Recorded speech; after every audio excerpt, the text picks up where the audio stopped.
cœur attaché à ses voix. Et c'est vraiment une expérience extraordinaire que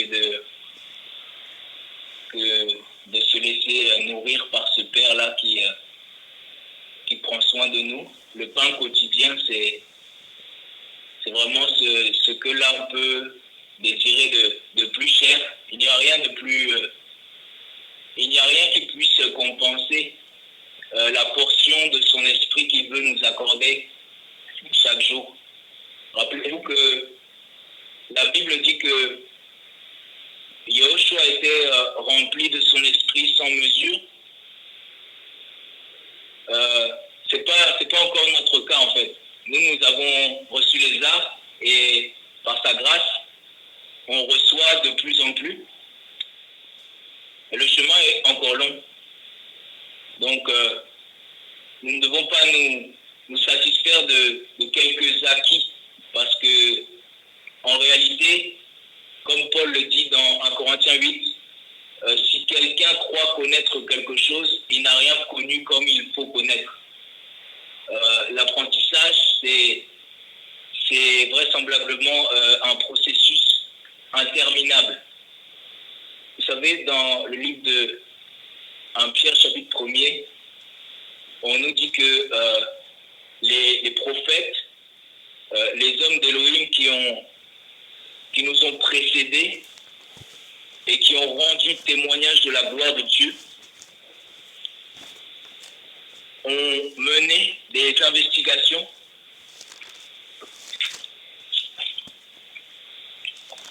ils cherchaient à connaître vraiment les temps qu'ils annonçaient par prophétie.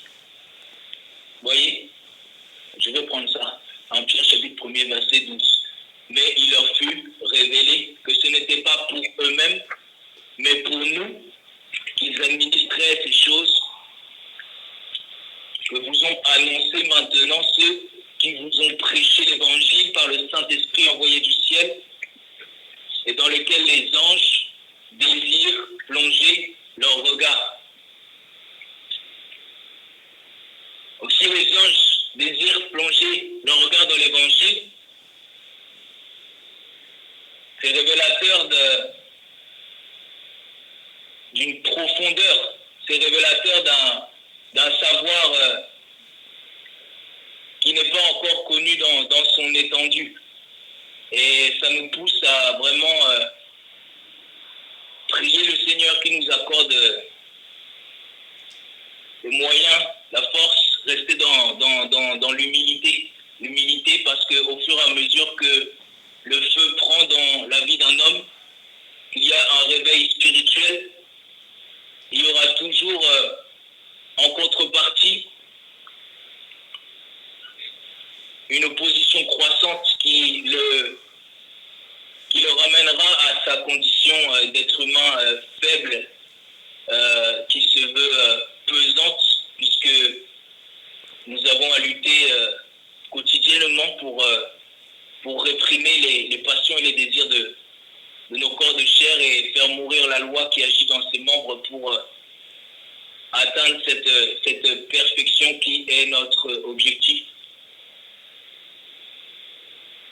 Ici, dans ce même épître de Pierre, il y a un verset qui dit ceci, je vais le prendre.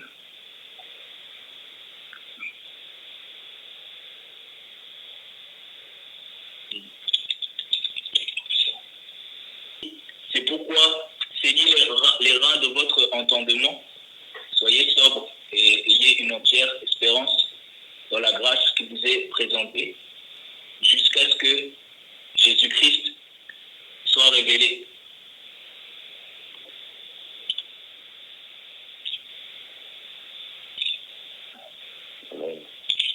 Et on nous parle ici d'une finalité, en fait. On nous parle d'un objectif.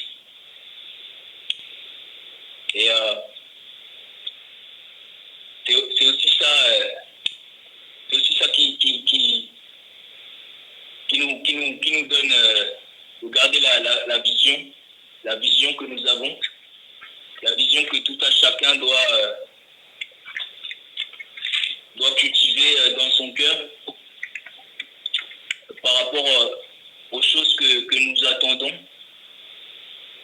Puisqu'un enfant de Dieu, selon les Écritures, un enfant de Dieu n'a jamais attaché son cœur aux choses qu'il pouvait recevoir sur la terre. Et il s'est toujours projeté dans l'avenir.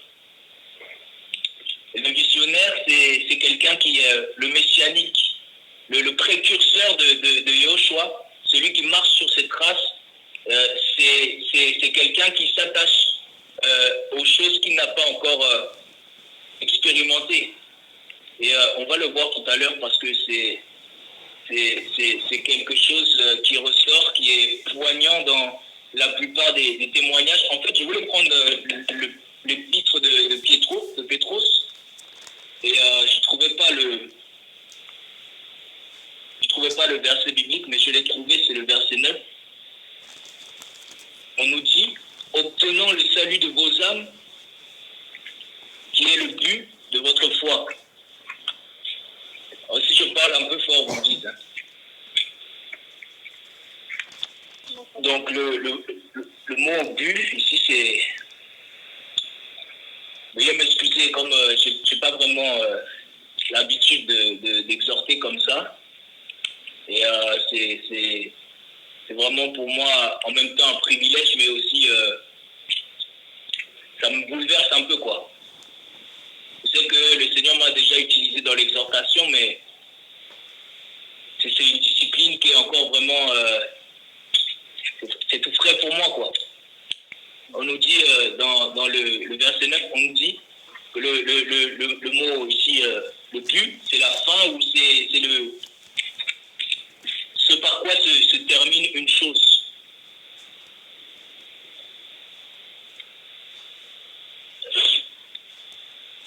Et en fait, par quoi est-ce que la vision de l'enfant de Dieu est agrémentée, en fait? C'est la question que je peux éventuellement vous soumettre ce soir. J'aimerais qu'on ouvre le livre d'Ecclésiaste au chapitre 7.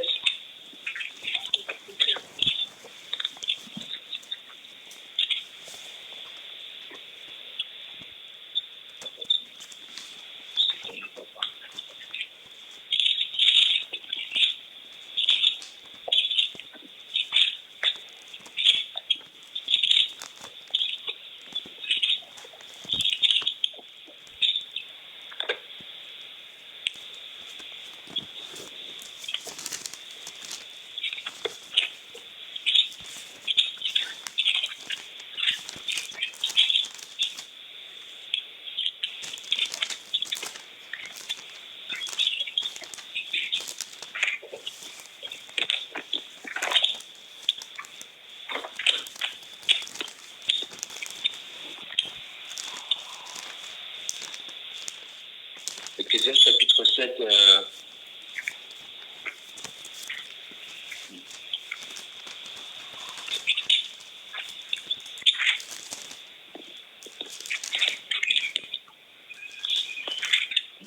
verset 1, verset 1er au verset 2, s'il vous plaît.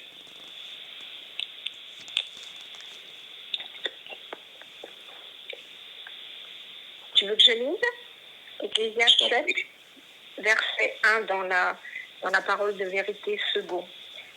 Une bonne réputation vaut mieux que le bon parfum, et le jour de la mort que le jour de la naissance. Mieux vaut aller dans une maison de deuil que d'aller dans une maison de festin, car c'est là la fin de tout homme, et celui qui vit prend la chose à cœur. Merci. Je continue. Merci. Ça va aller, merci. Mais on va prendre aussi une autre version. Oui, avec plaisir. Moi, chez la BJC, Je t'en Très prie. bien. oui, la renommée vaut mieux que le bon parfum et le jour de la mort que le jour de la naissance. Il vaut mieux aller dans une maison de deuil que d'aller dans une maison de festin, car c'est là la fin de tout homme. Et le vivant reste là dans son cœur. Amen. Amen. Gloire à Dieu. Donc, vous n'êtes pas sans savoir que la traduction grecque de la Bible présente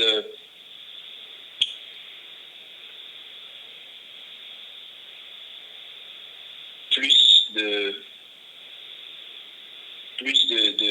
d'équivalence et de termes pour l'emploi et son vocabulaire. Par exemple, je pense à agapé, l'amour selon Dieu, qui ne sera pas traduit de la même manière quand on parlera par exemple d'affection en fonction des sentiments humains. Il y a une diversité, contrairement au français qui se résume parfois à un seul terme.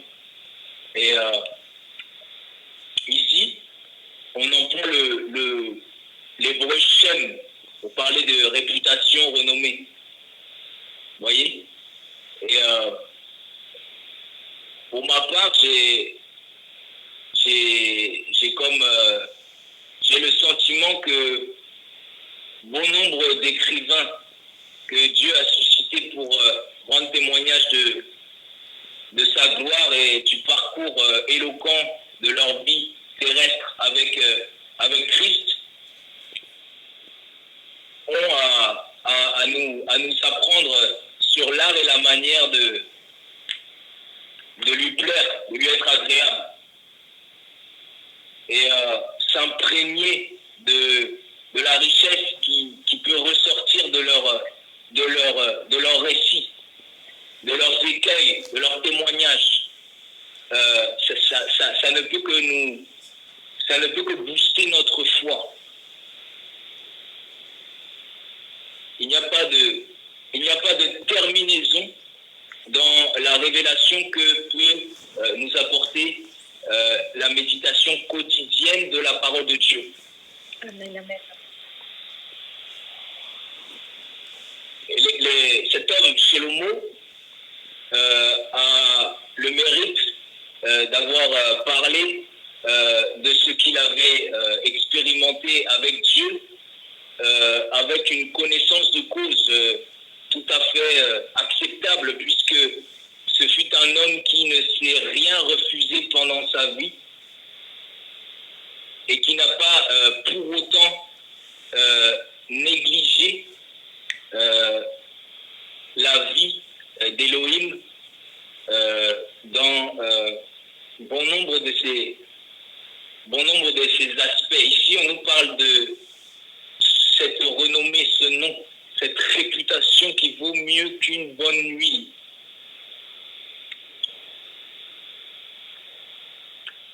Donc, il est évident que on nous parle de deux aspects de la vie ici. Quant au fait que certains auront des inspirations qui seront tout autres, qui seront différentes. L'huile ici, ça représente les richesses naturelles et les richesses à proprement dit, les richesses de ce monde. J'ai vu dans certains passages de la Bible où on parle de l'huile, chez les orientaux, c'était considéré comme une ressource très précieuse qui pouvait servir de monnaie d'échange, mais plus encore, puisqu'on voit aussi à travers les témoignages de notre Seigneur que l'huile pouvait sortir aussi des arbres qui portaient des fruits, comme l'olive, et qui était d'un grand prix pour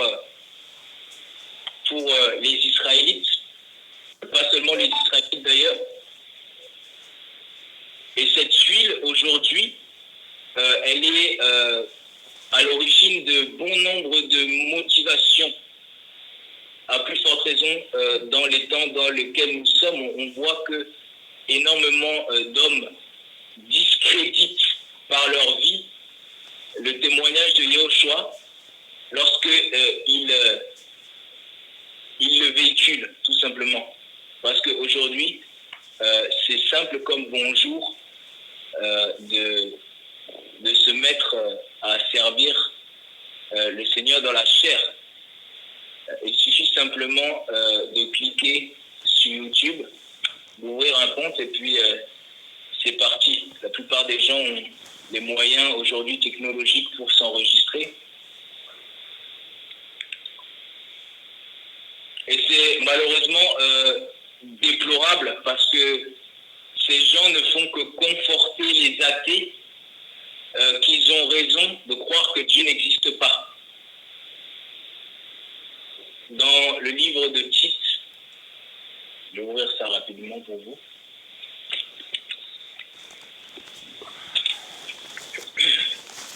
Tite chapitre 1er, verset 16, on nous dit ceci. Ils font profession de connaître Elohim, mais ils le renient par leurs œuvres, car ils sont abominables, rebelles et réprouvés à l'égard de toute bonne œuvre. Donc ici, il était question d'une catégorie de personnes qu'on peut retrouver dans notre génération, bien évidemment, parce qu'ils sont de plus en plus nombreux à se faire valoir et à chercher plus les bénédictions visibles de ce monde plutôt que celles qui viendront après, lorsque nous aurons atteint le dit but de notre foi. Raison pour laquelle Paulos disait que la mort lui était un avantage, parce qu'il savait que sa récompense n'était pas d'ici-bas. Je vais reprendre ça, Ecclésiaste.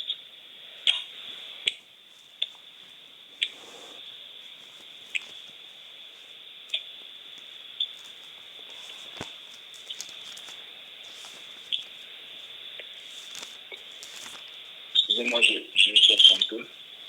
Voilà.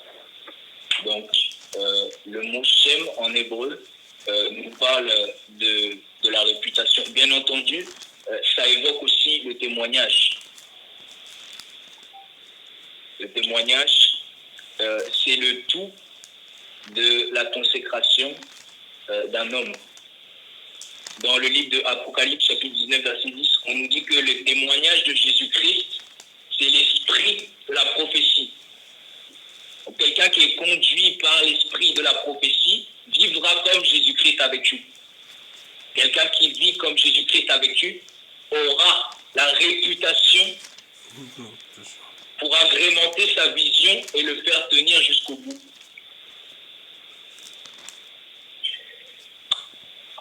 Et cette renommée-là, elle n'est pas tangible.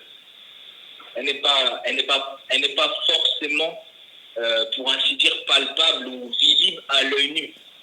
Puisque cette renommée est plus spirituelle que charnelle ou physique. Vous l'aurez compris. C'est sur un temps défini, marqué, que nous la faisons paraître.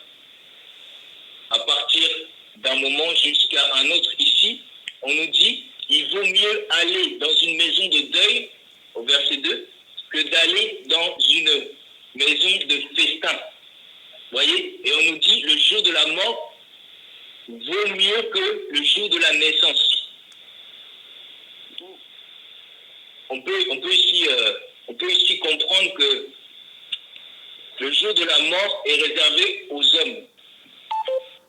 Mais ceux qui mourront dans le Seigneur auront part à la première résurrection et seront récompensés, puisque les œuvres qu'ils ont accomplies sur la terre en Christ vont les suivre.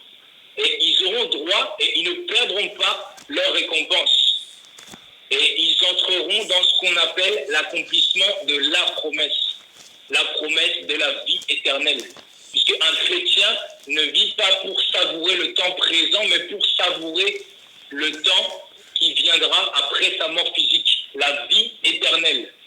On peut attendre le mariage ici-bas, parce que nous sommes célibataires, mais sachez que si Yeshua revient demain, c'est avec lui que nous serons mariés, en premier lieu. Amen. C'est ce mariage-là qu'il faut aspirer plutôt que celui de la chair.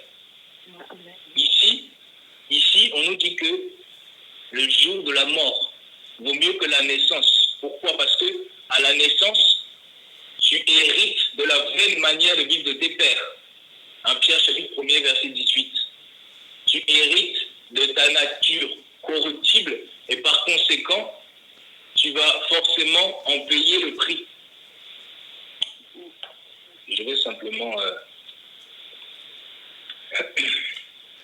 Seigneur m'aide. Lamentation, chapitre 5. Je vais juste ouvrir une parenthèse. Lamentation.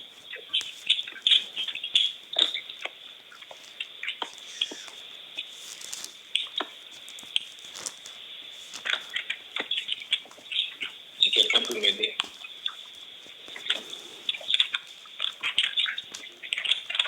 Quel verset? Verset 7. Alors, chapitre 7. Lamentation, chapitre 5, verset 7. D'accord. Donc, toujours dans second. Alors, voilà. Nos pères ont péché, ils ne sont plus, et c'est nous qui portons la peine de leur iniquité. Des esclaves dominent. Je continue, frère. Des esclaves dominent sur nous et personne ne nous délivre de leurs mains. Nous cherchons notre pain au péril de notre vie devant l'épée du désert. Notre peau est brûlante. Merci. Tu peux t'arrêter ici. Donc, cette écriture nous parle d'un contexte assez particulier puisqu'il s'agissait d'un témoignage que rendaient les Israélites de l'époque de Yerméia qui avait subi la captivité, notamment babylonienne, et la déportation. Donc, c'était un peuple qui souffrait et qui avait vraiment vécu une période de désolation aggravée, j'ai envie de dire. Donc, on nous dit que, répète un peu s'il te plaît Marie-Thérèse, le verset 7. Le verset 7. Nos pères ont péché, ils ne sont plus, et c'est nous qui portons la peine de leurs iniquités. Voilà. Des esclaves. Tu peux t'arrêter ici, Martin. Voilà, donc ça, c'est pas un slogan, c'est une réalité. Quand un enfant vient au monde, il vient avec un bagage, il ne vient pas tout seul. Et la nature adamique qui se veut corruptible a des répercussions directes sur la nature de cet enfant qui vient au monde. Et si tant est que ses parents ont été accoutumés à commettre des choses répréhensibles selon les Écritures, il en subira et il en portera la condamnation. Un enfant ne peut pas naître étant pur, bien qu'il soit innocent. Ça, je pense que c'est clair pour tous. Mais cependant, ce bref rappel nous fait aussi, disons, nous ramène à des sentiments distingués sur le fait que Yahushua a vraiment été pour nous un père, puisqu'il nous a arrachés de cette rétribution qui nous conduisait à des desseins pernicieux. Et lorsque l'enfant vient au monde, il y aura énormément de lutte pour cet enfant, et il est probable que cet enfant soit influencé par le monde et les rudiments du monde, qu'il soit entraîné par l'ignorance qui est en lui, à vivre une vaine manière de vivre qui le conduira à se courber. Vous voyez, quand l'Écriture nous parle de la jeunesse, il dit « Jeune homme, réjouis-toi pendant les jours de ta jeunesse », parce que pendant la jeunesse, c'est là même que l'enfant fait ses premières armes. C'est là même qu'il se forme pour son devenir, sa vie d'adulte. Et il ne pourra pas vivre sainement sa vie d'adulte si sa vie et son éducation en tant qu'enfant, en tant que fils, n'est pas une vie saine. Et par conséquent, on nous dit que le jour de la naissance,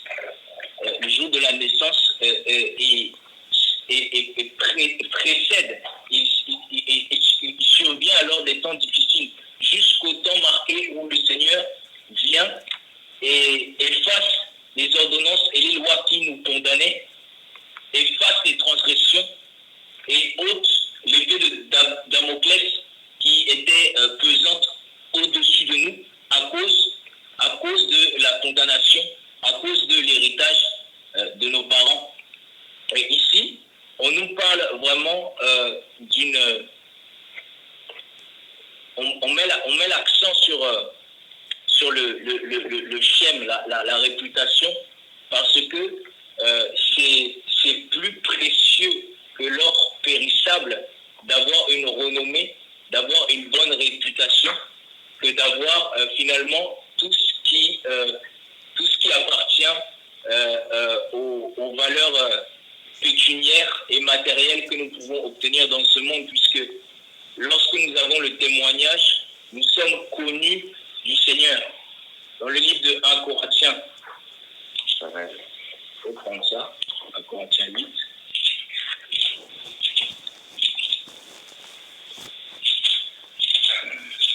1 Corinthiens 8, verset 3. Le Seigneur dit par Paulus, il dit, mais si quelqu'un aime Dieu, il est connu de lui. Si quelqu'un aime Dieu, c'est la condition, en fait. Il est connu de lui. Et si quelqu'un aime Dieu, alors ce quelqu'un-là aura le shem, aura la renommée, la réputation. Mais vous savez, ce que j'ai eu à comprendre, c'est que cette réputation dont il est question, elle ne s'obtient pas seulement par les désirs de notre Père Céleste. Il est évident que le Père Céleste nous a tout offert à cause du sacrifice de l'agneau, à cause de la parole de son témoignage. Nous pouvons finalement nous approprier ce témoignage-là comme il se doit et ne rien en laisser, afin que nous menions une vie sur terre paisible et que nous adoptions sans cesse les bons comportements, que nous prenions les bonnes décisions pour être toujours dans l'axe, ne pas nous détourner ni à droite ni à gauche. Mais il est à noter que chaque temps favorable dans la Bible où des hommes ont été élevés par Dieu. Regardez un peu le psaume 75 rapidement.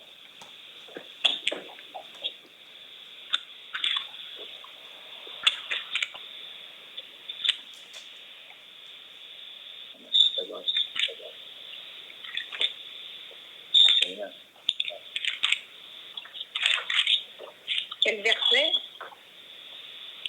Tu peux commencer à partir du verset 2, s'il te plaît. Verset 2. Alors, nous te louons, ô Elohim, nous te louons, ton nom est dans nos bouches. Nous publions tes merveilles. Autant que j'aurai fixé, je jugerai avec droiture. La terre tremble avec tous ceux qui l'habitent. Moi, j'affermis ses colonnes. Je dis à ceux qui se glorifient, ne vous glorifiez pas, et aux méchants, n'élevez pas la tête. N'élevez pas si haut votre tête, ne parlez pas avec tant d'arrogance, car ce n'est ni de l'Orient, ni de l'Occident, ni du désert que vient l'élévation. Mais Elohim est celui qui juge. Il abaisse l'un et il élève l'autre. Il y a dans la main de... Mais tu peux t'arrêter ici.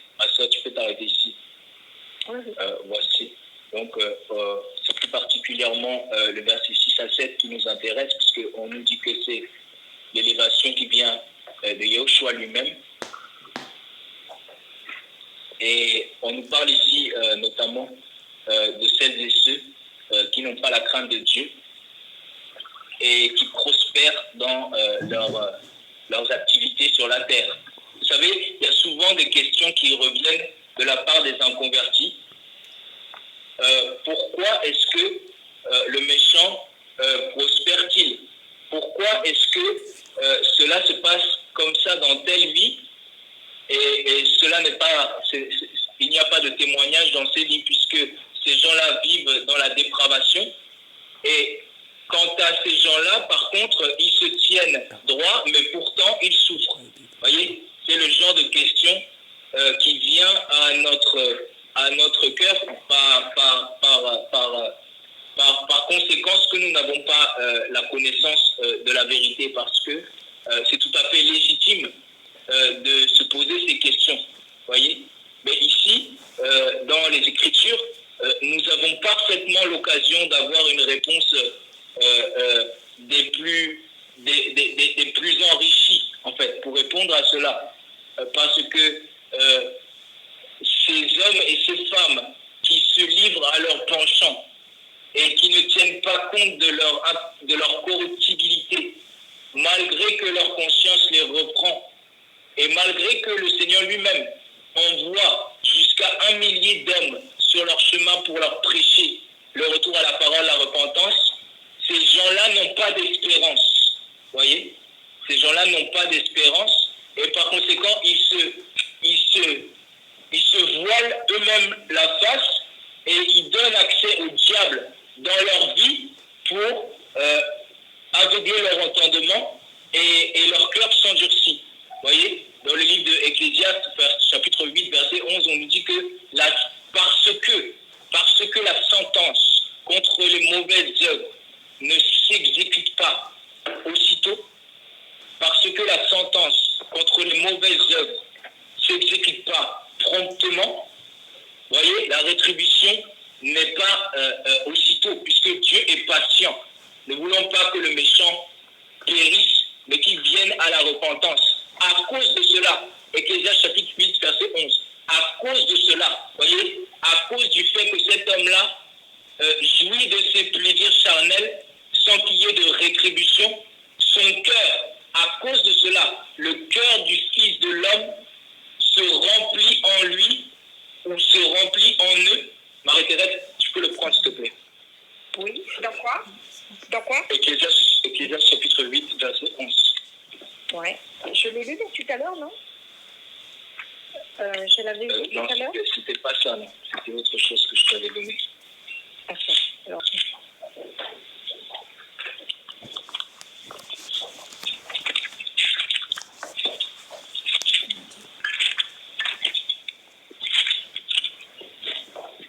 Alors, répète s'il te plaît. Ecclésiaste chapitre 8, verset 11, Marie-Thérèse. Ok, excuse-moi, je suis un peu longue, mais j'ai trouvé. Alors, parce qu'une sentence contre les mauvaises actions ne s'exécute pas promptement, le cœur des fils de l'homme se remplit en eux du désir de faire le mal. Cependant, Merci, c'est bon Marie-Thérèse. Voyez-vous la conséquence dramatique que cela engendre que de s'obstiner à persévérer dans ces mauvaises voies et à prendre plaisir à l'injustice plutôt qu'à la justice. Raison pour laquelle ces gens périssent et sont tirés vers le séjour des morts où il n'y aura plus de repentance puisqu'ils ne pourront plus adorer Dieu là où ils seront. Et ici, on nous dit que l'élévation vient du Seigneur, à savoir au temps convenable, parce que il est évident que nous avons à nous attendre à ce que le Seigneur lui-même nous donne le mandat et la permission d'agir conformément à sa volonté. Et ça, énormément d'hommes et de femmes que le Seigneur a appelés ne l'ont pas saisi à proprement parler. Énormément d'hommes et de femmes qui habitent les nations n'ont pas ce désir de s'attendre à ce que le Seigneur leur donne le top. Vous voyez, ce n'est pas qu'ils ne peuvent pas agir dans les limites qui leur ont été prescrites. Parce que tout enfant de Dieu a un champ, tout enfant de Dieu est utile, qu'il soit jeune, moins jeune, âgé. Vous voyez, il n'y a pas de dispensation de retraite avec le ministère. Ça n'existe que dans les bâtiments religieux, ça. Mais la retraite, ça n'existe pas. Nous ne sommes pas des fonctionnaires. Et ici, dans ce monde, il y a des hommes et des femmes qui exercent un ministère sans l'approbation du Seigneur. Donc, c'est dans la chair qu'ils se sont élevés. Ces gens-là ont donc ouvert des portes à l'ennemi, puisque enflés d'orgueil, ils se sont pervertis. Et c'est de eux dont il est question, notamment dans l'épître de Tite, au chapitre 2, où on parle de ceux et celles qui font profession de connaître le Seigneur en le reniant par des actions qui sont mauvaises, tout simplement parce que ce n'était pas là où le Seigneur les attendait, ce n'est pas les œuvres que Dieu a prévues d'avance pour eux. Et ils ont laissé l'opportunité au diable de les faire flancher. Vous voyez? Et je dois dire que aucun du commun des mortels ne peut éviter d'être au fur et à mesure de sa marche chrétienne exposé à ce genre de situation où il devra avoir dans son cœur vraiment une prise de conscience, une fermeté pour prendre position pour la vérité. On va le voir rapidement. Luc chapitre 4. On va commencer par le modèle vertueux par excellence. Quel verset? 4, chapitre 4, quel verset? Alors, Luc 4. On va prendre le passage de Yahushua dans le désert. Hein. Alors, ok. D'accord. Jésus lui répondit, il est écrit, non, Jésus rempli du Saint-Esprit. Attends, Marie-Thérèse, je vais te donner la référence. Hein. Oui, je t'en prie. Oui, vas-y, prends comme ça, verset premier. Voilà, alors, Yeshua, rempli du souffle saint, revint du Jourdain et il fut conduit par le souffle saint dans le désert, où il fut tenté par le diable pendant 40 jours. Il ne mangea rien durant ces jours-là, et après qu'il fut écoulé, il eut faim. Le diable lui dit, si tu es fils de Yeshua, ordonne à cette pierre qu'elle devienne du pain. Yeshua lui répondit, il est écrit, l'homme ne vivra pas de pain seulement. Le diable, l'ayant élevé, lui montra en un instant tous les royaumes de la terre et lui dit, je te donnerai toute cette puissance et la gloire de ces royaumes, car elle m'a été donnée, et je la donne à qui je veux. Tu peux t'arrêter là un instant? D'accord. S'il te plaît. Ok.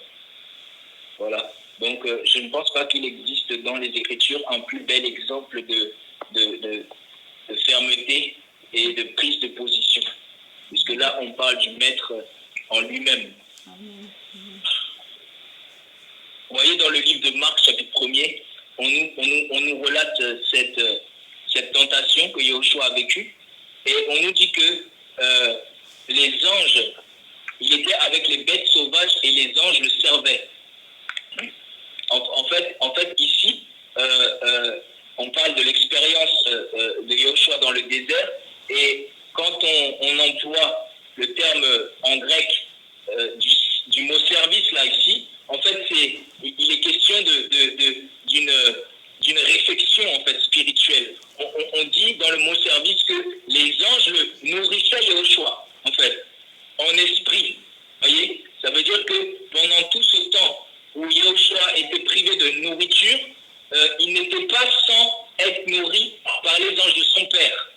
Autrement dit, c'est pourquoi il n'a pas cédé à la tentation, parce que il avait cette nourriture que les hommes ne connaissaient pas. Lorsque ses disciples sont revenus pour lui demander, mais maître, ne manges-tu pas? Il dit que j'ai une nourriture que vous ne connaissez pas. Vous voyez, c'est la nourriture que tout enfant de Dieu doit recevoir chaque jour. C'est sa portion, en fait. C'est cette nourriture-là qui lui donne justement la mesure de foi nécessaire pour prendre position dans les situations les plus difficiles. Vous voyez, imaginez cette expérience que Yahushua a vécue lorsqu'il était dans le désert. On acclame le Seigneur, hein, c'est pas... Quand il était dans le désert, c'est très difficile pour un homme du commun des mortels de résister à une telle pression de la part de son organisme lorsqu'il est privé d'eau et de nourriture. Vous voyez, moi qui vous parle, je n'imagine même pas faire un jeûne à sec de plus d'une semaine. Vous voyez, moi qui vous parle, je n'imagine même pas pouvoir jeûner plus de 7 jours à sec. Et encore 7 jours à sec, je suis vraiment quelqu'un d'ambitieux. Vous voyez, quand on nous parle de cette expérience-là,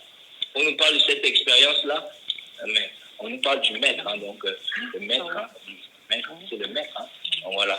Donc, par la suite, le diable, le calomniateur, a dit ceci à Yahushua. Il lui a dit, mais si tu es fils d'Élohim, ordonne à cette pierre qu'elle devienne du pain. Vous voyez, dans cette situation, un homme du commun des mortels peut très bien se laisser influencer parce que la pression de la chair se fait ressentir au-dedans de lui et qu'il est éprouvé depuis une quarantaine de jours.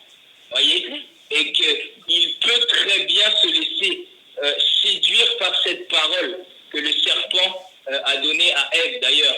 Parce que, vous savez, l'être humain, c'est très simple pour lui de s'enfler d'orgueil. Parce que dans son cœur là, il y a ce mauvais trésor qui se fait ressentir et qui ne tarde pas à remonter à la surface si l'homme ne veille pas à sa répréhension. Voyez, c'est pourquoi l'Écriture nous dit que celui qui écoute son cœur est un insensé. Voyez, celui qui écoute son cœur, c'est fort ça. Je vais prendre ça rapidement. Proverbe chapitre 28. Comme je suis à la page. Vas-y, frère. Quelle révélation, merci Seigneur. Super, c'est bon.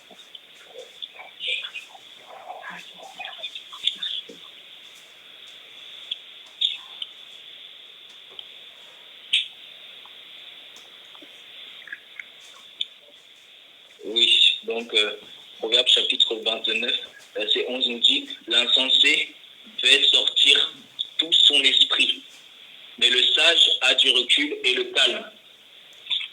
Donc ça, c'est dans la version 2020 de la Bible. Mais auparavant, je la lisais dans une version plus ancienne qui ne parlait pas en ces mêmes termes. Donc je vais le prendre. On dit, l'insensé pousse au dehors toute sa passion. Voyez? Ça, c'est la passion, c'est ce qui gouverne la chair. Que tu sois un jeune converti ou que tu sois un enfant de Dieu expérimenté, tu demeures dans la chair et par conséquent, ta passion aura toujours à t'exciter quoi qu'il en soit. Et l'insensé ici, c'est celui qui manque d'intelligence, selon Dieu. Rappelez-vous dans Luc chapitre 11, quand le Seigneur a repris cet homme qui amassait dans ses greniers pensant qu'il allait se la couler douce jusqu'à la fin de ses jours, le Seigneur l'a repris. Il a dit, insensé, ton âme te sera ce soir redemandée. Et qu'adviendra-t-il de tous ces biens? Parce que l'homme n'a pas la vie par ses biens. Voyez, l'insensé pousse au dehors toute sa passion, mais le sage la réprime et la renvoie en arrière. Donc c'est une définition que j'ai que j'ai assez bien apprécié parce que ça me parle énormément. Vous voyez, le sage selon les Écritures, c'est quelqu'un qui est doué d'une science qui vient d'en haut et qui permet à sa vie d'être guidée dans le bon chemin. D'accord? C'est une science qui l'accompagne en fait dans sa vie quotidienne à chaque instant. Ce n'est pas la science que les hommes mettent en avant. Cette science-là qui ne sert de rien puisque ça ne les empêche pas de conserver leurs mauvaises intentions et de faire du mal. Je parle de la science qui est donnée par la sagesse que le Seigneur enseigne. Voyez?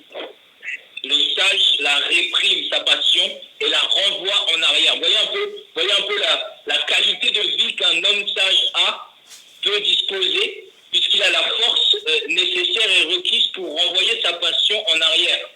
Comment est-ce que cet homme-là va se laisser pervertir, puisque cet homme est doté de ces capacités-là, qui le rendent plus fort que le commun des mortels. Et c'est ce que nous devons rechercher en tant qu'enfants du Seigneur. Parce que ce qui compte, c'est d'être trouvé devant le Seigneur comme ces bases d'honneur-là, qui n'ont pas à rougir devant les apparitions, devant qui que ce soit, qui se tiennent devant les hommes parce qu'ils sont dans la présence de Dieu. Vous voyez ici, Yahushua nous montre l'exemple. Il prend position pour la vérité.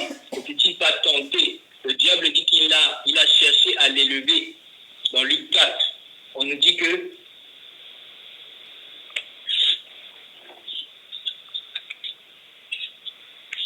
et le diable l'ayant emmené sur une haute montagne, lui montra un instant tous les royaumes de la terre.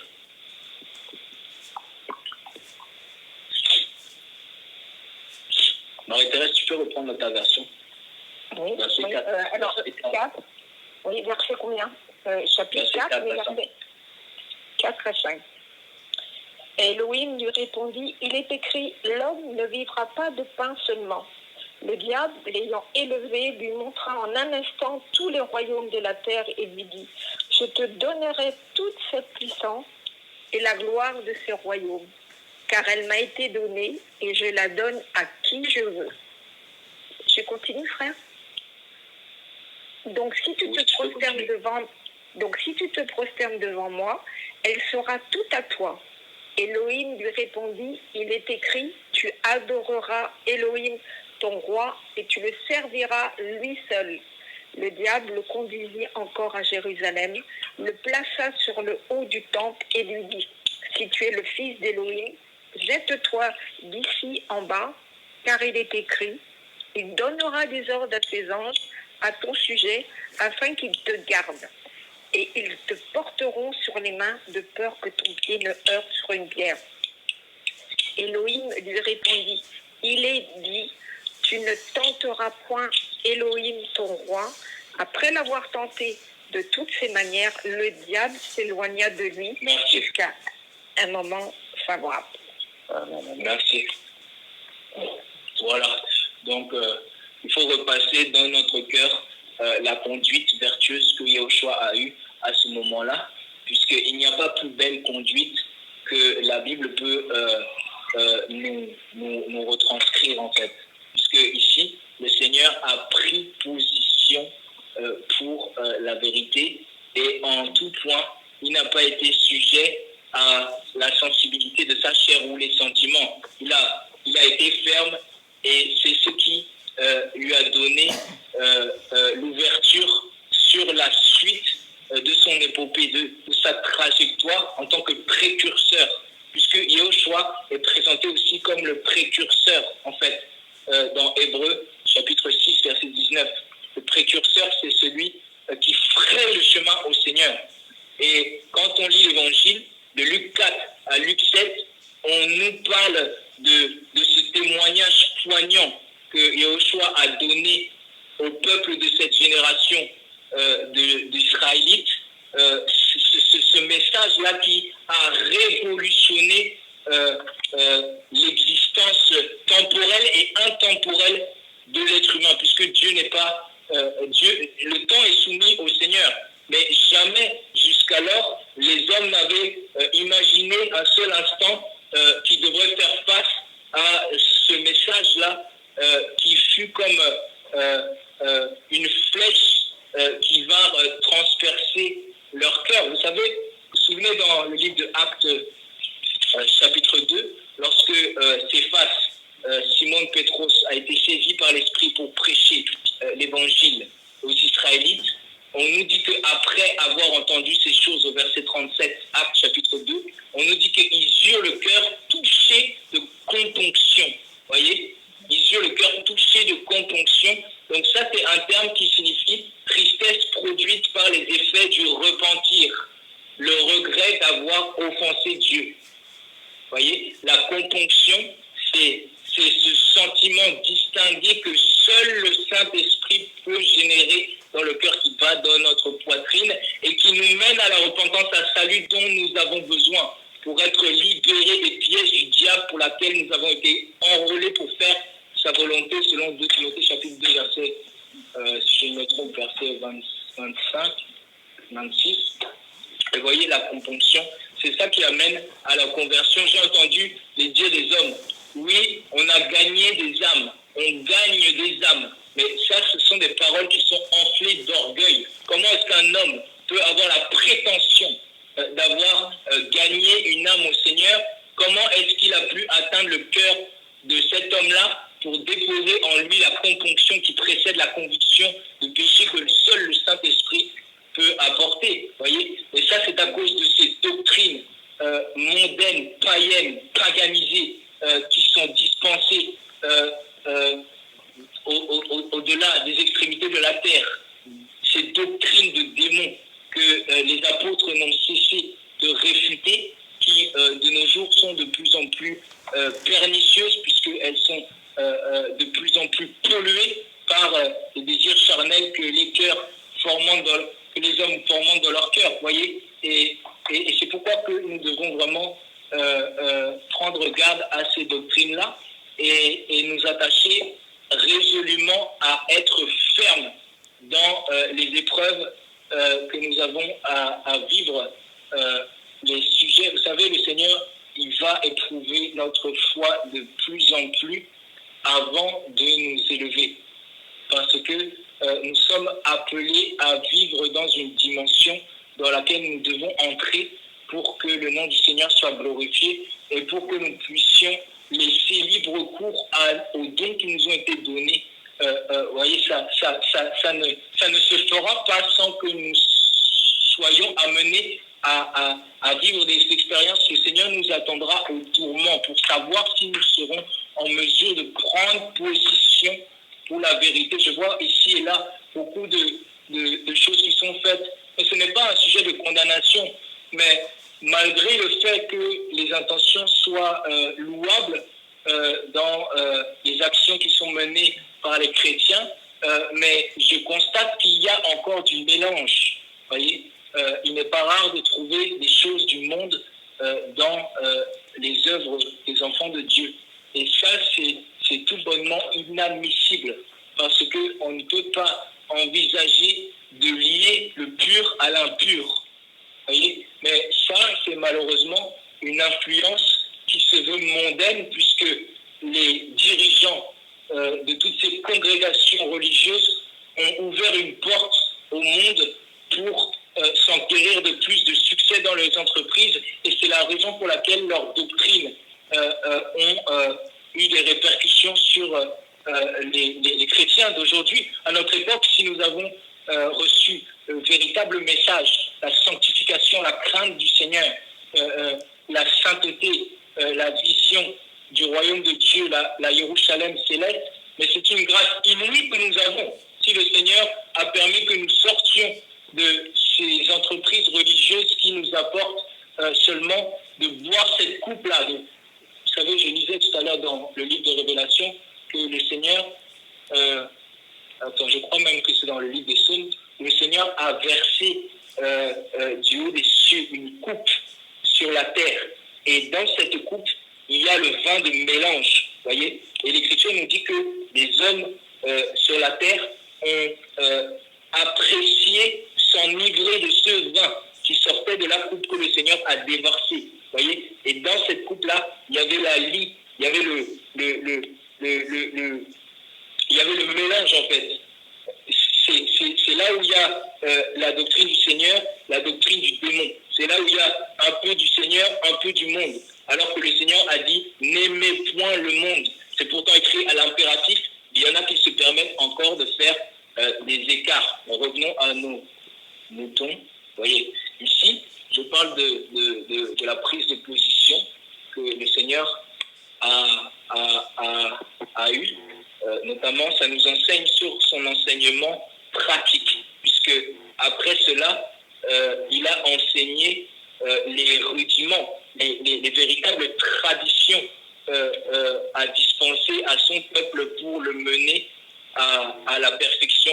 Lorsque le Seigneur a dit au peuple que celui qui convoite une femme a commis un adultère dans son cœur, ou celui qui est haï par son prochain doit le bénir. Voyez, ce genre d'enseignement qui n'avait pas été conceptualisé dans la tête et les esprits des hommes de son époque, parce que tout simplement, ils avaient été enseignés différemment. Le Seigneur est venu révolutionner la tendance de ce peuple. Marie-Thérèse, est-ce que tu peux prendre Luc chapitre 4, verset 16, s'il te plaît? Pas le verset 16, pardon, verset 14 à 15, s'il te plaît. Ah, verset 4, chapitre 14? Luc chapitre 4. Oui, chapitre 4, oui, et verset 16. Verset 14 à 15. D'accord. Alors, Yeshua, revêtu de la puissance du Saint-Esprit, retourna en Galilée et sa renommée se répandit dans tout le pays d'alentour. Il enseigna dans les synagogues et il était glorifié par tous. Amen. Amen. Gloire à Dieu. Tu peux t'arrêter ici. Hein. Vous voyez? Donc, on retrouve de nouveau le terme lachem, renommée, réputation. Vous voyez? Ce n'est pas une renommée qu'il a reçue lorsqu'il est sorti du ventre de sa maman à Bethléem. C'est une renommée qui s'est acquise, en fait. C'est une renommée qu'il a obtenue de par son obéissance lorsqu'il s'est soumis à Yohanan le Baptiste et qui lui a dit laisse faire maintenant car il convient d'accomplir toute justice. Yoshua aurait pu dire que non, je n'ai pas forcément l'obligation de me soumettre au ministère de Yohanan. Après tout, c'est mon fils, c'est mon prophète. Mais non, parce qu'il a reconnu que Yohanan avait reçu ce ministère-là et il a simplement voulu s'y soumettre par obéissance à son Créateur. Voilà l'action d'humilité par excellence. Et par la suite, on voit ici dans le désert qu'il a accompli ce qu'aucun homme n'aurait pu faire, c'est se soumettre à son Père envers et contre toutes circonstances, même si Satan était dressé contre lui. Ce n'est pas le cas de beaucoup d'hommes de Dieu de notre génération qui se laissent attirer par les choses de cette vie, oubliant que ce qui les attend en haut est bien meilleur et font des courbettes devant les biens matériels, les richesses, et se laissent fléchir par leur passion et leur désir qui les amènent à la compromission. Vous voyez, on nous dit que la renommée de Yahushua s'est répandue dans la région environnante. Ce n'est pas comme si il avait eu la possibilité de retenir cette renommée, puisque c'est de la part du Père et c'est pour le Père. Vous voyez, sa fidélité a permis à cette renommée de se répandre. Ça a donné le là au Père de la dispenser. Parce qu'il n'y a pas d'être humain sur terre qui n'a pas sa part à faire pour contribuer à l'accomplissement des desseins du Seigneur. Nous avons tous notre part d'effort à fournir. Et ici, la Bible dit que sa renommée avait tellement touché les hommes. Il n'était pas forcément, il n'avait pas encore forcément parcouru toutes les contrées. Voyez, mais pourtant, le Père céleste était glorifié par tous. On nous dit au verset 15, Ils l'enseignaient dans leur synagogue. Vous voyez, tout simplement parce que c'était une doctrine qui frappait, qui choquait, une doctrine qui délivrait, et les témoignages affluaient dans toute la Galilée et jusqu'en Samarie. L'évangile était prêché de part et d'autre. Voyez, et c'est ça en fait que nous devons voir ici, que finalement ce n'est pas seulement Yahushua homme qui a travaillé, c'est surtout le Père. Il s'est appuyé sur le témoignage de son Fils, fidèle et juste, envers et contre tout. Le Seigneur n'a pas fléchi les genoux devant quoi que ce soit, et il a pris position. La fermeté dont parle Pétrus, de Pierre chapitre 2.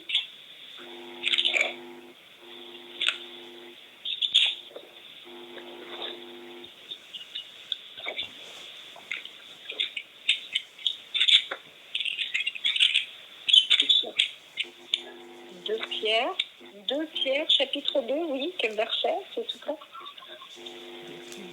Attends, pardon, je regarde. Hein. Je t'en prie. Que je parle pas trop fort. Hein. Tu parles très bien. Non, c'est très bien. Voilà. Tu nous enrichis. Merci.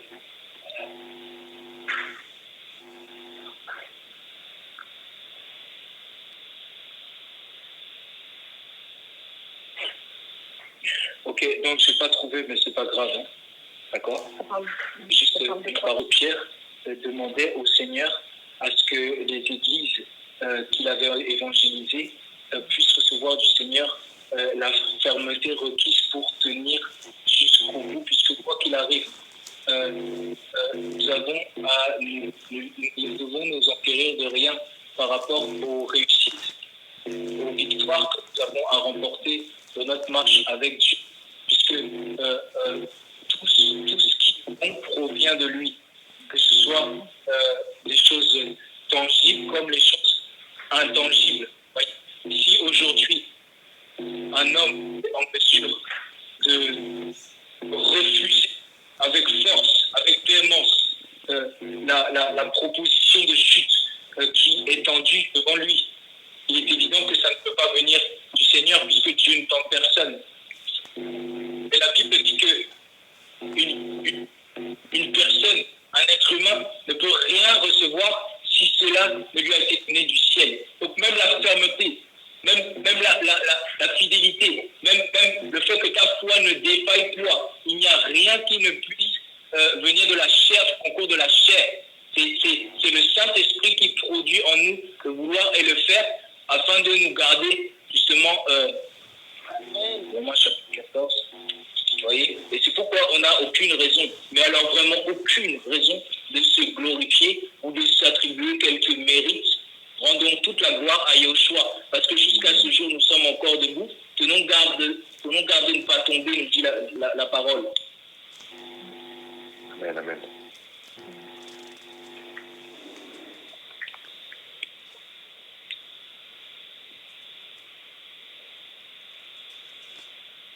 Tu as dit Romains quoi? Romains chapitre 14.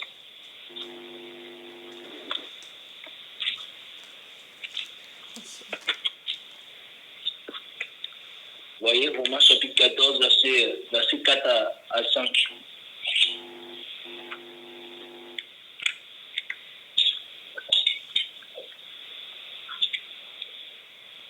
Qui es-tu, toi qui juges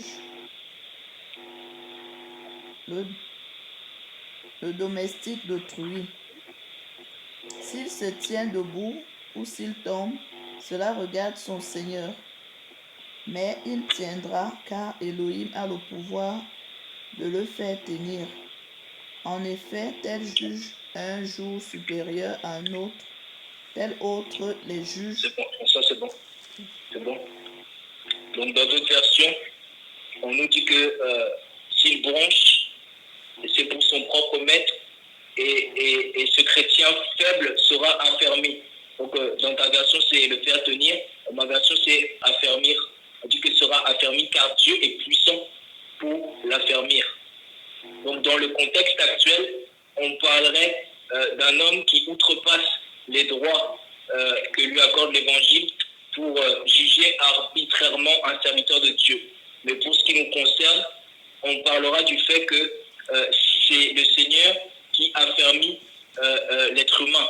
Et c'est par la grâce du Seigneur que l'être humain ne tombe pas dans le péché. D'aucune manière, c'est la disposition de son cœur qui fait que sa foi est honorée tout simplement. Et là, pardon.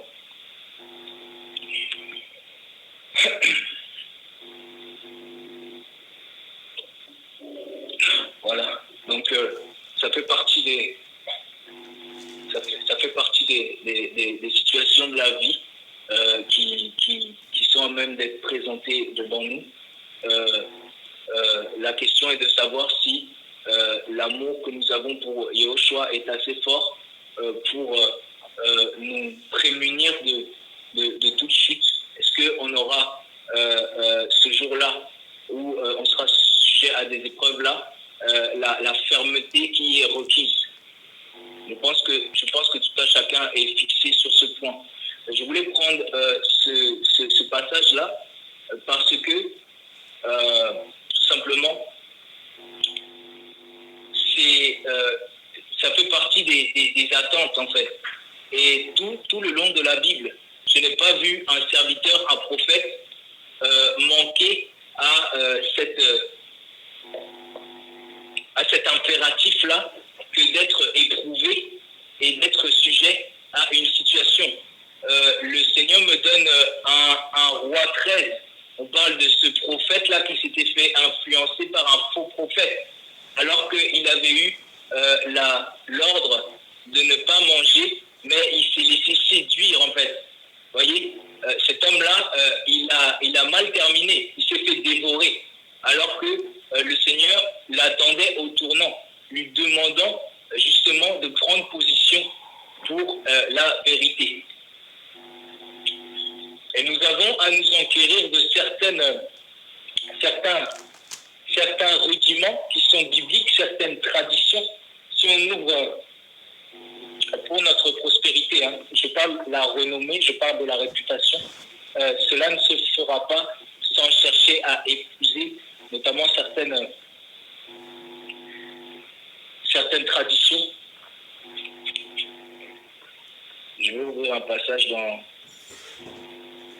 Thessaloniciens.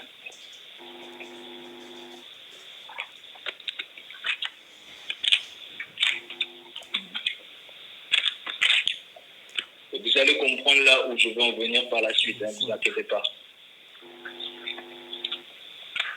2 Thessaloniciens chapitre 2 au verset 15.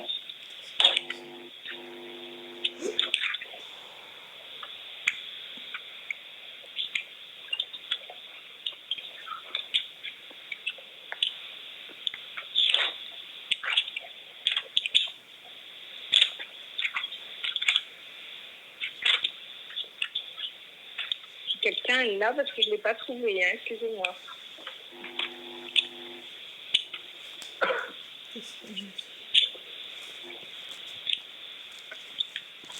Deux, chapitre 15, c'est quoi ça dit, frère? 2 Thessaloniciens chapitre 2 au verset 15. Au 15, hein, 15. 15. Alors, 15, voilà. Ainsi donc, frères, demeurez fermes et retenez les instructions que vous avez reçues, soit par notre parole, soit par notre lettre. Que notre Yeshua... Voilà, donc dans d'autres traductions, c'est pas instruction, c'est tradition en fait. Mais ça veut dire la même chose, bien sûr, hein, d'accord? Donc les traditions qu'on doit retenir pour... c'est les conseils qui nous sont dispensés.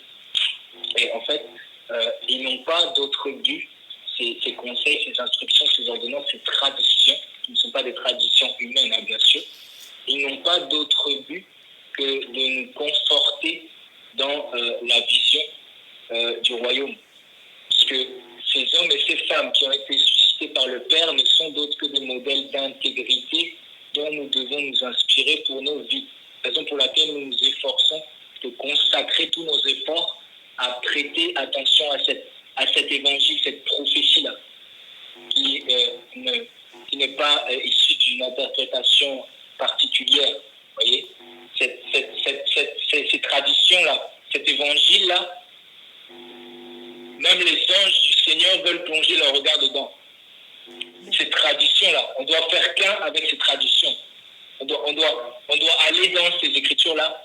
On doit demander au Seigneur vraiment qu'il nous aide à les percevoir, qu'elles deviennent perceptibles à l'œil nu du visible. Que le Seigneur nous aide à les recevoir et à les mettre en pratique. Parce qu'au-delà du fait que nous avons connaissance de beaucoup de choses, mais nous sommes dans notre vie quotidienne amenés à réfuter certaines traditions qui ne sont pas du monde, qui ne sont pas du Seigneur. Regardez dans Colossiens, là-bas, on nous parle de ces traditions. On a un passage que beaucoup connaissent, bien sûr. Colossiens chapitre 2, verset 8.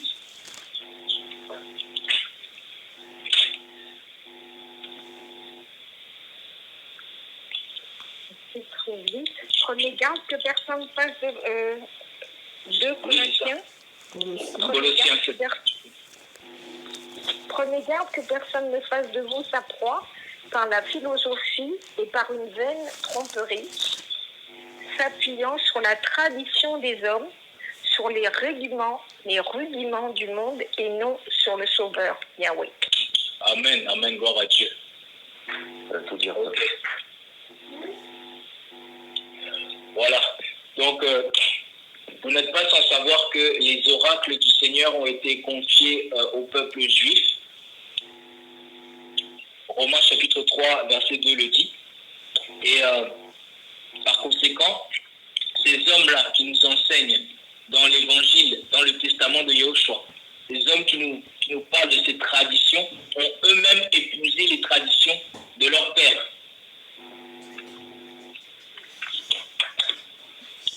Eux-mêmes se sont laissés influencer, eux-mêmes se sont laissés conduire par les modèles d'exemplarité qui les ont précédés. Sachez que certains de nos frères et sœurs qui ont vécu avant nous ont déjà atteint le but et ont déjà été rendus parfaits. Je ne suis pas en train de divaguer lorsque je tiens ce genre de propos. C'est écrit. Vous voyez, je vais le prendre. Hein. Vous voyez, c'est écrit. Hébreux chapitre 12. C'est fort. Ouais, verset combien? Verset 22 à 24. 22 à 24. Mais si vous vous êtes approchés de la montagne de Sion, de la cité du Dieu vivant, la Jérusalem céleste, des myriades qui forment le cœur des anges, de l'assemblée des premiers-nés inscrits dans les cieux, du juge qui est le tout-puissant de tous, des esprits des justes parvenus à la perfection. Voilà, c'est écrit. Vous voyez, c'est écrit. Parvenant à la perfection, dans ma version, c'est des esprits des justes qui ont été rendus parfaits. Vous voyez? Donc, nous avons à marcher sur leurs traces, puisque l'auteur de l'Épître aux Hébreux nous dit que nous sommes entourés, environnés de ces témoins-là. Ces témoins qui ont déjà atteint l'objectif et qui ont été rendus parfaits. Vous voyez, nous sommes cette génération-là. Cette génération-là qui sommes les bénéficiaires de la postérité d'Abraham. C'est-à-dire que nous sommes au bénéfice de ces bénédictions que le Seigneur a données à Abraham. Et cet homme Abraham, étant très heureux de connaître qu'il avait été choisi, s'est maintes fois posé la question de savoir, mais qu'en est-il, Seigneur?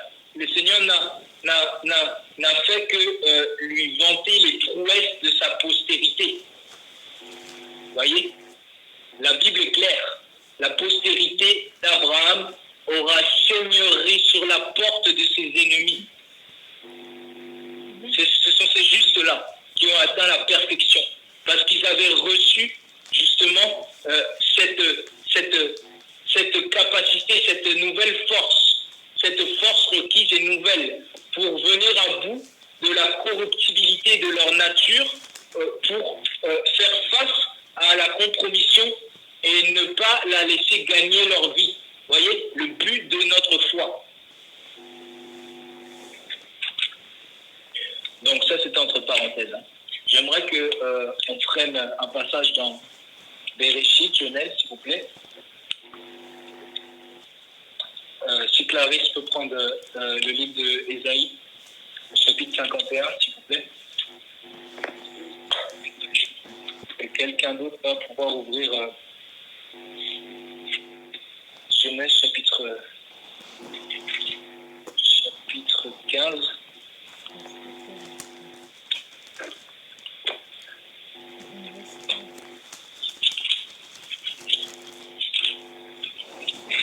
Verset combien? Oui, Genèse 15. On va commencer par Ésaïe. Ah, ok. Ésaïe 51.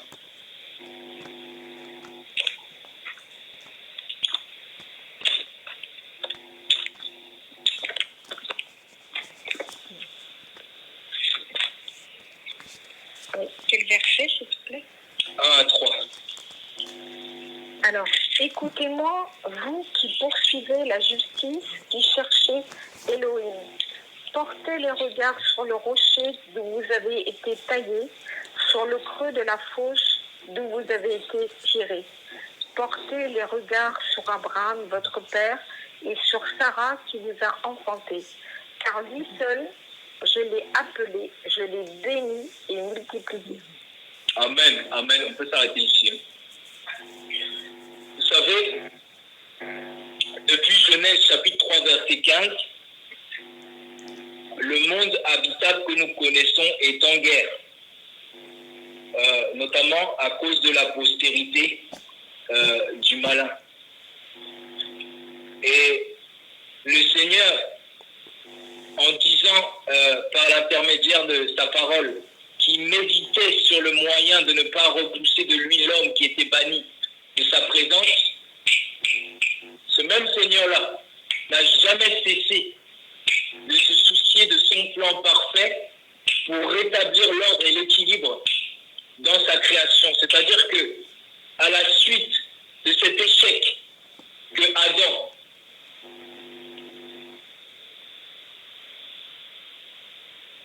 a supporté de par sa désobéissance, sa transgression, sa trahison, voyez, il a trahi l'alliance de Dieu, qui est écrit dans le livre d'Osée, chapitre 6, verset 7.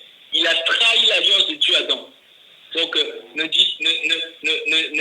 personne ne puisse vous tromper en vous disant, oui, la femme, elle a mangé le fruit en premier, la femme, on lui porte le préjudice d'abord sur elle.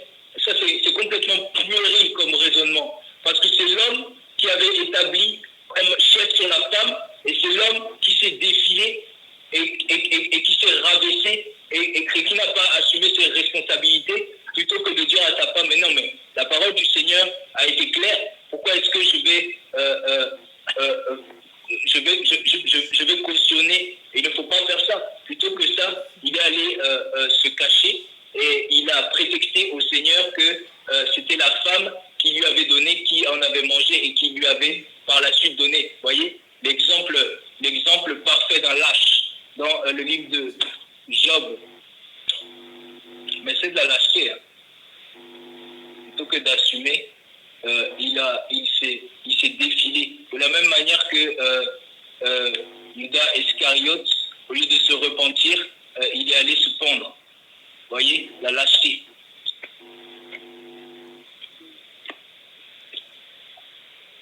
Donc, le premier qui aura des comptes à rendre, c'est d'abord le mari. Hein.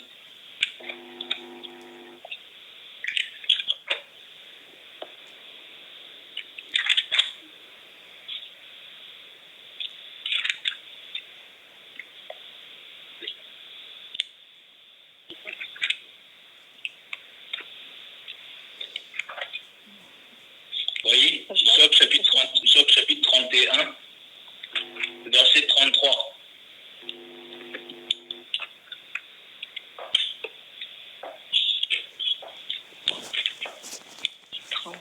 Oui. Alors voilà, 33. Alors, si comme les hommes, j'ai caché mes transgressions et renfermé mes iniquités, dans mon sein, parce que j'avais peur de la multitude, parce que je craignais le mépris des familles me tenant à l'écart et n'osant franchir ma porte. Tu peux t'arrêter là, merci Marie-Thérèse. Quelqu'un peut prendre une autre version, s'il vous plaît?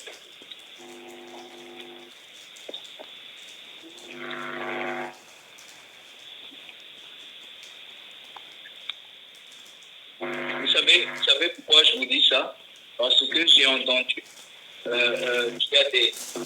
y a des personnes qui se donnent le droit de condamner en fait les femmes à cause du péché d'Adam et Ève en fait.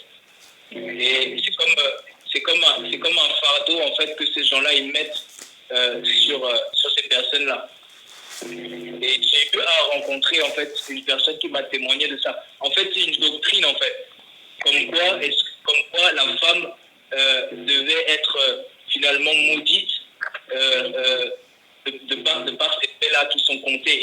Il est évident que ça ne tient pas debout, mais c'est ce genre de doctrine-là qu'on entend, hein, ça existe. Et les gens qui sont mal à faire de la foi, ils peuvent y apporter de l'attention et du crédit. Quelqu'un peut prendre Job, chapitre 31, verset, le même passage.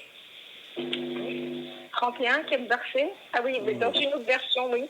Frères et sœurs, dans une autre version, s'il vous plaît. Job 31, verset 33. Job 31, verset 33.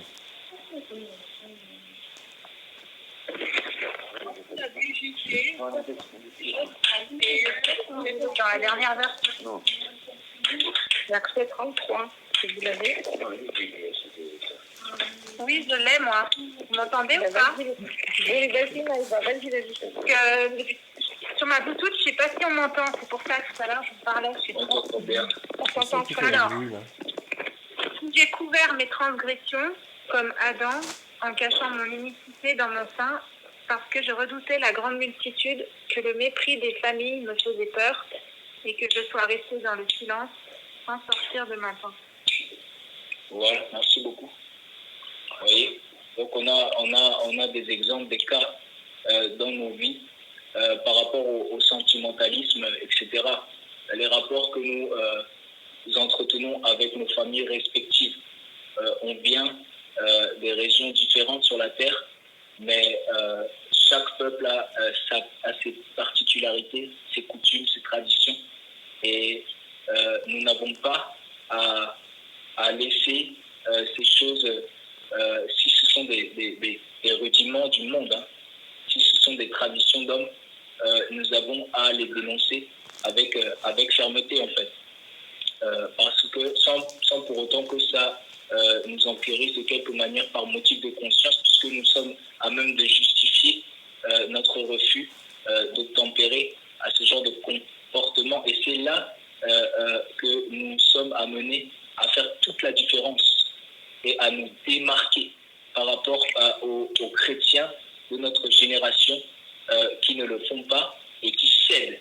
Vous voyez, comme Job l'a fait, comme les Juifs aussi l'ont fait. Dans Matthéo chapitre 12, je crois que c'est Matthéo ou Yohanan, on nous dit que beaucoup ont cru dans la doctrine de Yahushua, mais ils ne le publiaient pas. Ils le gardaient secret parce qu'ils craignaient en fait le retour des Juifs de leur époque et du simple fait qu'ils risquaient d'être exclus des synagogues. C'est pareil pour cet homme aveugle-né. Dans Yohanan chapitre 9, on nous dit que ses parents ont plutôt rétorqué à ces Juifs qu'il fallait qu'ils demandent à cet homme-là, qui avait de l'âge, de leur répondre sur son compte. Voyez, parce que eux aussi craignaient.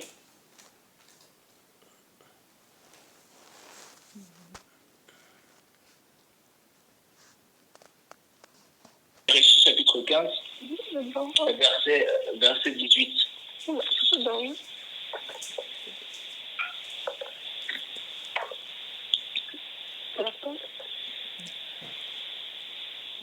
15-18, Genèse 15, verset 18, il est dit. 15, verset 18, il est dit. L'Éternel fit une Tu peux prendre alliance. la partie verset 13, mon frère, pardon. Je préfère que tu prennes la partie verset 13. Ok. Et l'Éternel dit à Abraham, sache certainement que ta semence séjournera dans un pays qui n'est pas le sien, et ils la serviront et l'opprimeront pendant 400 ans. Mais aussi je jugerai, moi, la nation qui les aura asservis, et après cela, ils sortiront avec de grands biens. Et toi, tu t'en iras vers tes pères en paix. Tu seras enterré en bonne vieillesse. Et en la 4e génération, ils reviendront ici, car l'iniquité des Amoréens n'est pas encore venue à son comble. Et il arrivera que le soleil s'étant couché, il y eut une obscurité épaisse, et voici une fournaise fumante et un brandon de feu qui passa entre les pièces des animaux. En ce jour-là, l'Éternel fit une alliance avec Abraham, disant, je donne ce pays à ta semence, depuis le fleuve d'Égypte jusqu'au grand fleuve, le fleuve Euphrate. Le Kénien et le Kénisien, et le Cadmonien, et le Hétien, et les Phérésiens, et les Réphaïm, et l'Amoréen, et les Cananéens, et les Girgasiens, et les Jébusiens. Merci. Je peux t'arrêter. Hein.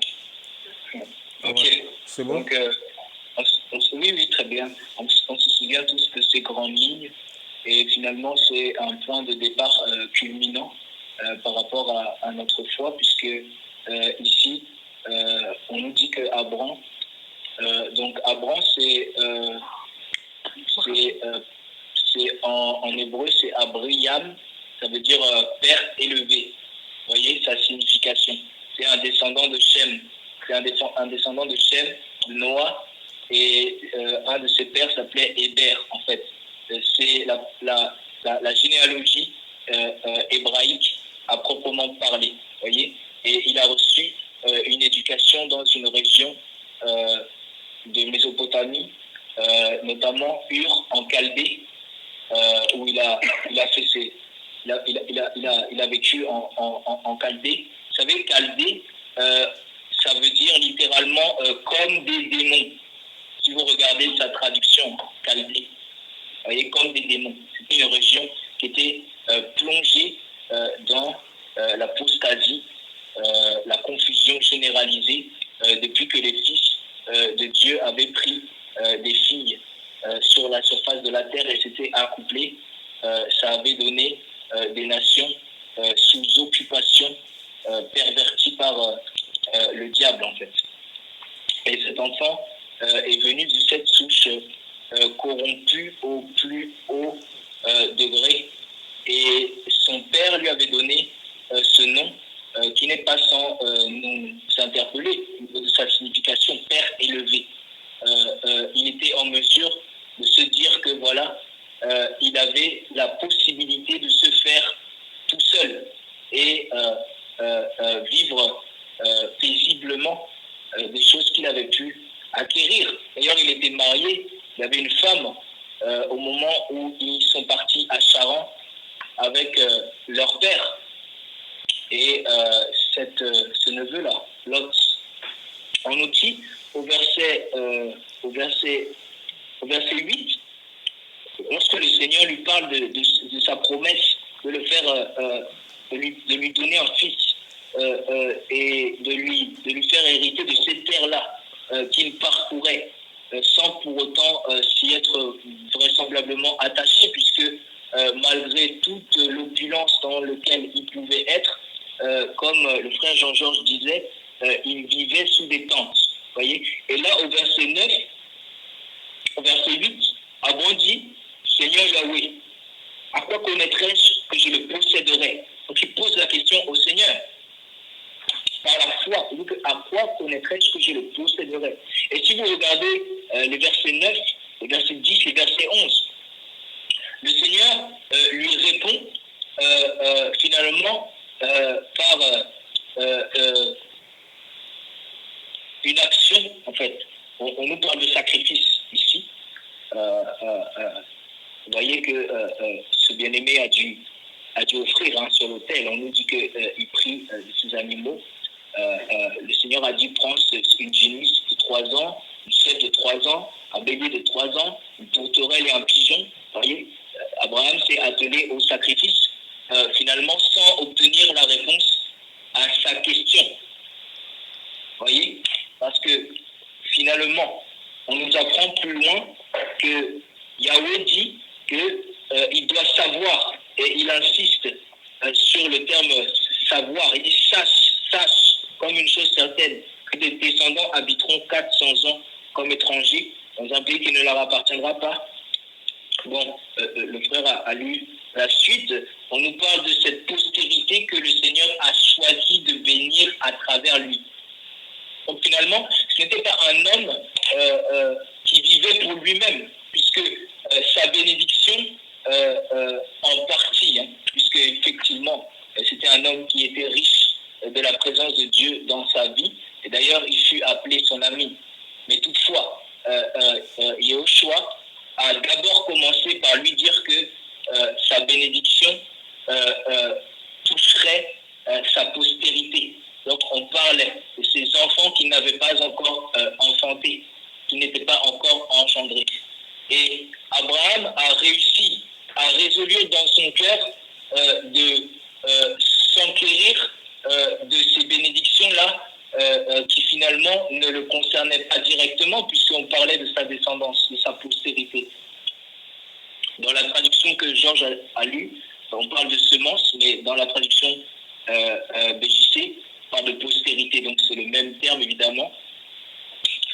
Vous voyez, cette postérité-là, dont nous sommes les héritiers, puisque à cause de Yahushua Mashiach, il nous a fait devenir ces enfants-là, ces enfants d'Abraham, de cette postérité-là.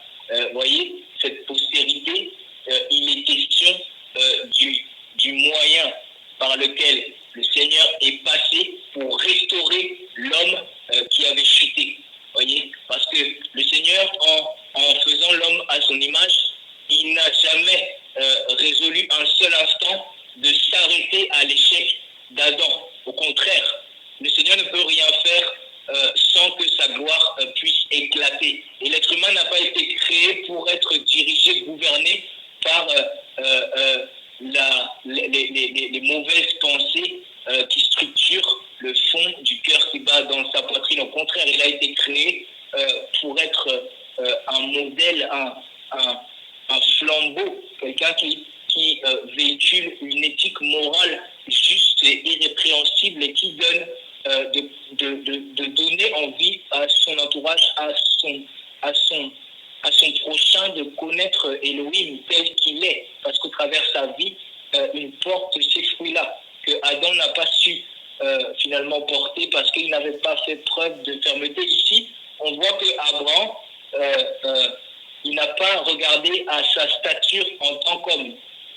Il pouvait très bien se contenter des choses qu'il avait et se dire que finalement les choses qui lui étaient annoncées, elles n'étaient pas encore effectives dans sa vie. Donc pourquoi est-ce qu'il allait faire l'effort de tout abandonner pour le Seigneur? Il pouvait très bien se dire que non, mais il y a telle et telle chose dans ma vie. Moi, après tout, la parole, d'accord, mais en tout et pour tout, je ne sais pas. Mais l'Écriture nous enseigne par la suite qu'au fur et à mesure des événements de sa vie, il n'a jamais cessé d'être agréable à Dieu par son obéissance. Et on va continuer, par la grâce de Dieu, on va continuer la lecture dans Genèse chapitre 17, s'il vous plaît. Verset Vous voyez, quand le Seigneur dit regardez à Abraham, vous qui poursuivez la justice, Genèse 17, commençons oui. par le commencement. Oui, commençons par le commencement. Vraiment, essayons de nous imprégner Abraham, de certains de ces comportements-là. Genèse chapitre 17, à partir verset 18, s'il vous plaît. donc Abraham 17, verset 18, il est écrit, et Abraham dit à Dieu, et Abraham dit à Dieu, oh, qu'Ismaël vive devant toi. Et Dieu dit, certainement, Sarah, ta femme, t'enfantera un fils, et tu l'appelleras son nom, Isaac.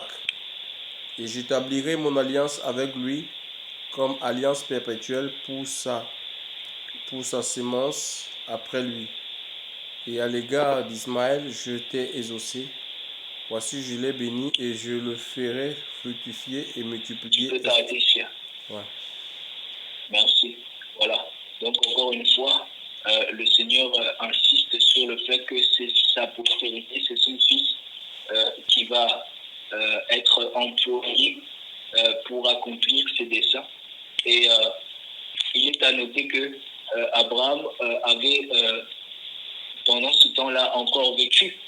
L'Écriture nous dit que c'est à l'âge de 75 ans qu'il a commencé vraiment à expérimenter la présence du Seigneur dans sa vie. Et on nous dit aussi qu'il avait 100 ans lorsqu'il a eu cet enfant. Vous voyez, toutes ces années, il n'a pas pour autant cessé de mettre son espérance dans le Seigneur, malgré que les promesses étaient encore, selon l'homme, selon la chair, incertaines.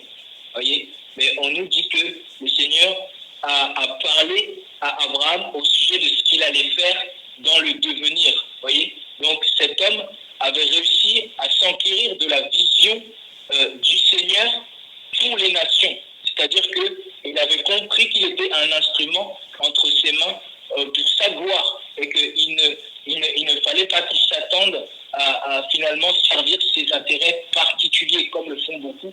Et d'ailleurs, Paulus le dénonce avec fermeté. Dans Philippiens chapitre 2, verset 21, il dit que tous recherchent leurs intérêts particuliers et non ceux de Yahushua Mashiach.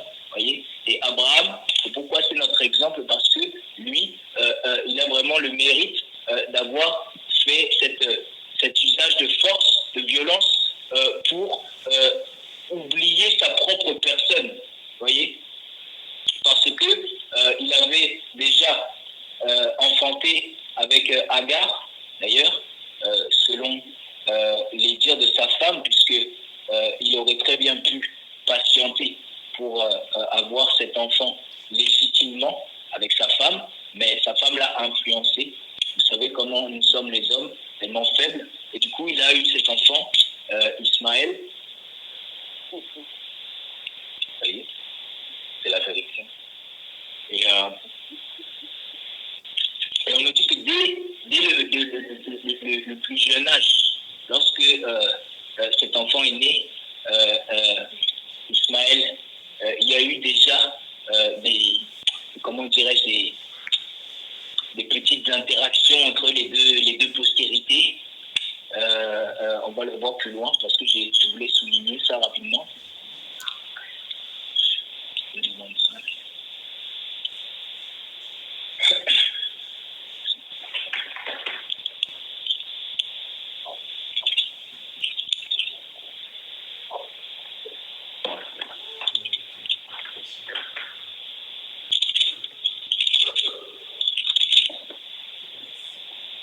Voilà, quelqu'un peut ouvrir Genèse chapitre 21, s'il vous plaît, verset 9. Donc, Genèse 21, verset 9, il est dit, et Sarah vit qu'elle avait enfanté, et Sarah vit rire le fils d'Agar, l'Égyptienne, qu'elle avait enfanté à Abraham. Et elle dit à Abraham, chasse cette servante et son fils, car le fils de cette servante n'héritera pas avec mon fils, avec Isaac. Et cela fut très mauvais aux yeux d'Abraham à cause de son fils. Et Dieu dit à Abraham, que cela ne soit pas mauvais à tes yeux à cause de l'enfant et à cause de ta servante. Dans tout ce que Sarah t'a dit, écoute sa voix, car en Isaac te sera appelée une semence. Et je ferai aussi devenir une nation le fils de ta servante, car il est ta semence. Et Abraham se leva de bon matin, et il prit du pain et une outre d'eau, et les donna à Agar, les mettant sur son épaule, et il lui donna l'enfant, et la renvoya. Et elle s'en alla et ira dans le désert de Beersheba. Merci. Merci, c'est bien. Voilà. Donc, vous connaissez toute cette histoire, mais bon, on ne se lasse pas de la relire. Ici, on nous parle d'une décision que Abraham a eu à prendre. Donc, déjà, il est à noter que Abraham, c'est plus Abram, mais c'est Abraham. On parle donc ça veut dire significativement, ça veut dire père d'une multitude. C'est Dieu lui-même qui a rajouté, comme vous le savez, ce complément à son prénom. Père d'une multitude. Il est passé de père élevé à père d'une multitude. On y reviendra. Et ici, il a vraiment il est confronté à une situation, je pense qu'il n'avait vraiment pas vu venir, notamment parce que quand bien même l'enfant Ismaël n'était pas l'enfant de la promesse, n'était pas la postérité de son épouse Sarah, mais toutefois, il avait pu s'y être attaché. De même que cette femme, Agar, quand bien même elle n'était pas sa première épouse, mais toutefois, il l'avait connue sexuellement. Comment est-ce qu'on peut imaginer que cet homme a réagi lorsque Sarah lui demanda tout simplement de se séparer de cet enfant et de sa mère l'égyptienne.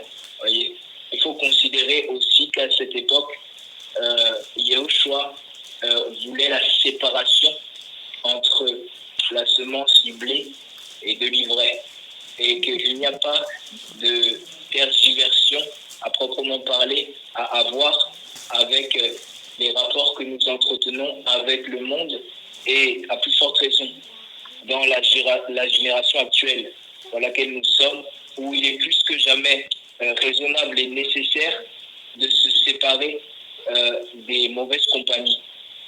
Et ici, on nous dit que Abraham, ça l'a déplu quand il a eu à recevoir la réaction de son épouse qui pouvait lui sembler disproportionnée. Il dit attends, mais comment est-ce que tu peux me demander de mettre cette femme à la porte et de lui demander de partir, cette femme qui m'a donné un enfant que j'aime? Et le Seigneur lui-même, connaissant la situation dans l'intimité, l'a rassuré en lui disant qu'il ne fallait pas qu'il s'inquiète et qu'il fallait qu'il écoute son épouse. Voyez? Mais quand bien même le Seigneur lui a parlé en ses dires qui étaient suffisamment clairs à propos, mais toutefois, ça ne l'empêchait pas Abraham d'avoir des sentiments. On ne peut pas imaginer que c'est de gaieté de cœur qu'il a tout de même pris la décision. Mais il a eu dans son cœur le désir d'obéir à la parole de Dieu, et c'est ça qui a pesé dans la balance, et c'est ça qui a encore une fois prouvé l'authenticité de sa foi. Vous voyez? Et dans le livre de Genèse 22, vous savez, par la suite et en conséquence des actes qu'il a eu à poser, il n'y a pas de prise de position qui puisse tomber au sol. Le Seigneur est minutieusement au fait de tous nos faits et gestes, et il regarde au cœur et il honore les décisions que nous prenons, et si elles prévalent les choses dont nous pouvons être attachés sur